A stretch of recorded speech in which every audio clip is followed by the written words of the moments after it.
Hi guys, welcome back. This is Simply Fiona, and as usual, we share business ideas and how to grow our finances in this channel.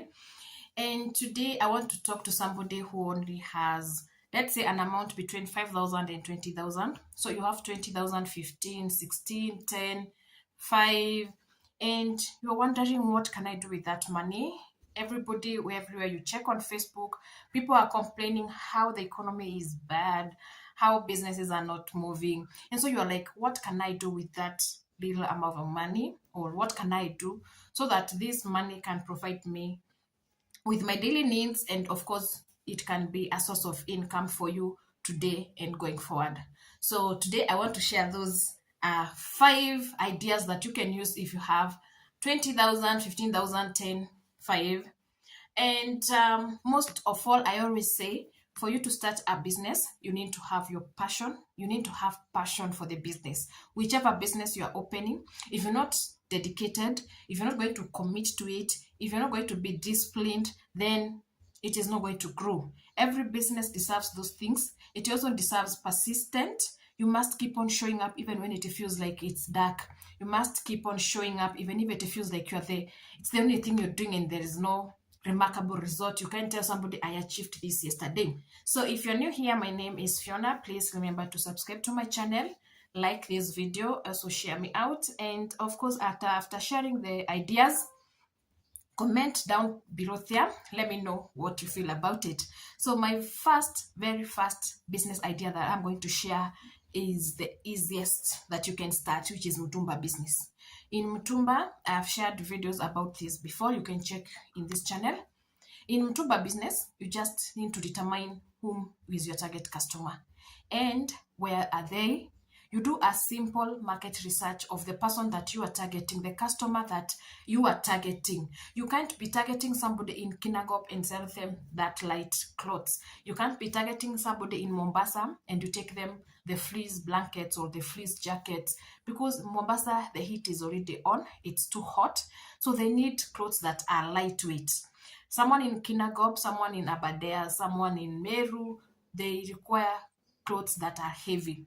So if your target market, you have to do that research so that you know who is your target market.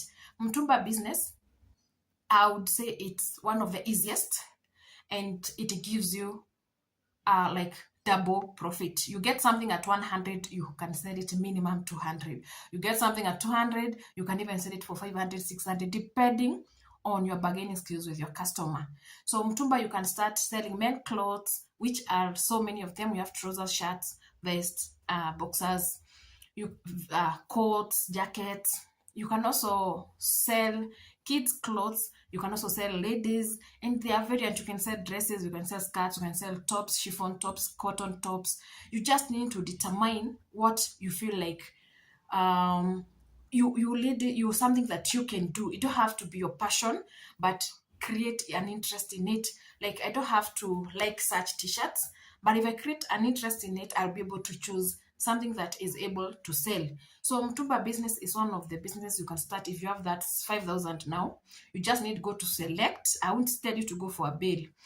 As a beginner, avoid bills.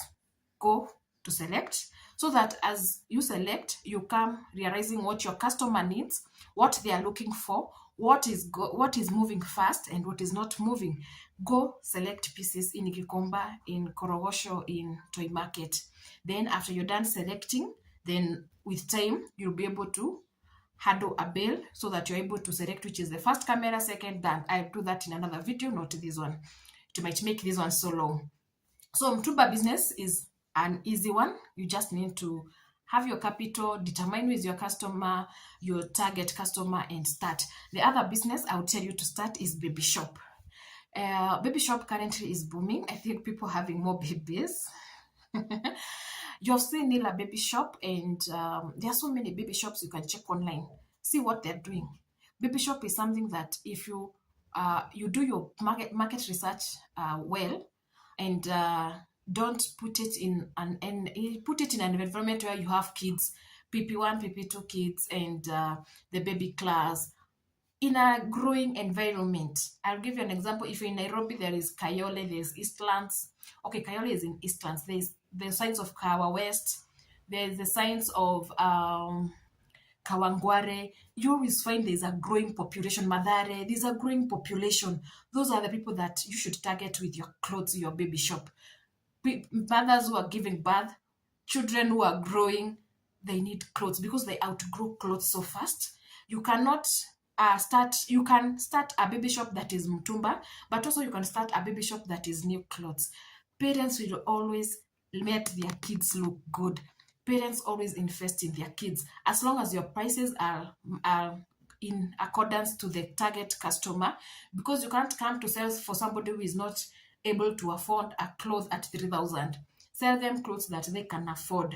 So baby shop is the second business. The other business I would talk about is smokies, mayai, and the choma, the the way they wrap the chapati with smoky, you call it smocha.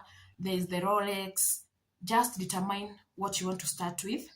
It's an easy business because a packet of smoky, I think a kg for now, is retailing at around 550. A tray of eggs is around 450. And when you boil those eggs, you sell each at 25 or 20, depending on your locality. For the smokies, you sell at 35, 40, depending on your locality. All you need is to make a little kachumbari, which you can get the tomatoes and onion from the market on a wholesale basis. Make the kachumbari and sell. But as long as you're doing food business, I'll share you a tip: be clean. People love hygienic sellers or vendors. So if you're not hygienic, if you're not taking care of your hygiene, you might not go far in this business.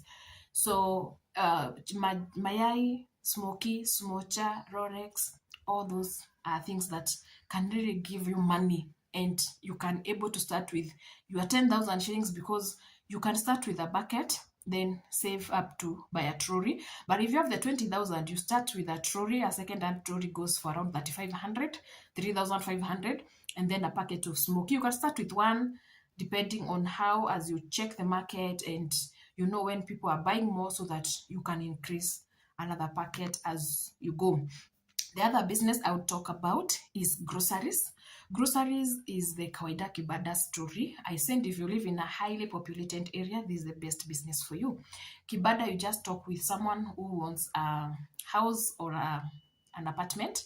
They get you some space outside there. And all you do is you bring in your stuff. Kibada, I'll give you a secret. At the moment, don't focus on one thing, like you're just selling tomatoes, carrots, potatoes, cabbage. Try and incorporate a few more things in it. Like you can start boiling githeri, you can start boiling beans, dengu. You can also put fruits. You can have a small blender and blend some fruits for people, some juice, or at least have some pineapple, some melon, the common fruits, oranges. We had the mango season, which has ended. If it is during the season, you can sell them too.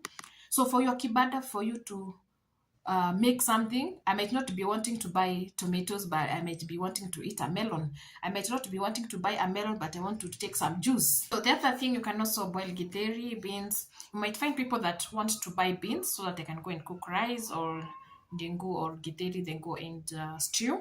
So try to have at least more things going on in your kibada to increase chances of you making a sale. The fifth business is the easiest. You can start even without any money, is daycare business. Daycare is taking care of kids. And I want to put a disclaimer before I can explain more about daycare. You need to have passion for kids. You need to love kids. You need to treat people's kids with love, care, and the attention they need. Daycare is not like any business where you're there for money. No, you're there for money, but you're there more because you love doing what you do. Daycare involves you taking care of kids, and kids can be dramatic. They can push your limits. So you really need to be a person who loves kids. That is a disclaimer. The other disclaimer is make sure that with kids, the law or you have the Nyubakumi, the chief, the law knows that you are operating daycare. There's that rule, like the Nyumbakumi should know. because anything can happen with kids. Someone's kid can get sick and you need to go to the hospital, and anything can get from bad to worse or good to worse. You need to have your business well protected, well structured. So make sure the nyumba kumi knows, the plot owner knows, because mostly you'll start it in your own house. Let the plot owner know that you have a daycare, so that in case anything happens, they can clearly say you have a daycare and you've been treating kids well. Let your maybe your chief, there are some papers that I think you need to know. I'm not conversant with the papers you need in 2026, but do your due diligence before you start daycare, as much as it is the easiest, because kids are available. Mothers need to go to work, fathers need to go to work, and they need someone to take care of that baby. And some people are just avoiding the nanny thing because, first of all, it is expensive and the economy is not favoring that. So the little they get, they prefer, they would rather pay 100 or 200 in a daycare. Please, despite the money, have the passion and the love for kids. So those are 5 ideas that you can start with, to between 5,000 to 20,000 shillings. And I believe those ideas are not something that are so complex. It's something that you can start. And if you decide to start, let me know in the comment section which one you started, how it's going, and I wish you the very best. Remember, God always, and we are told that you start small and ask God to multiply it. God loves humble beginnings. I wish you well as you plan to start whatever idea you go on with.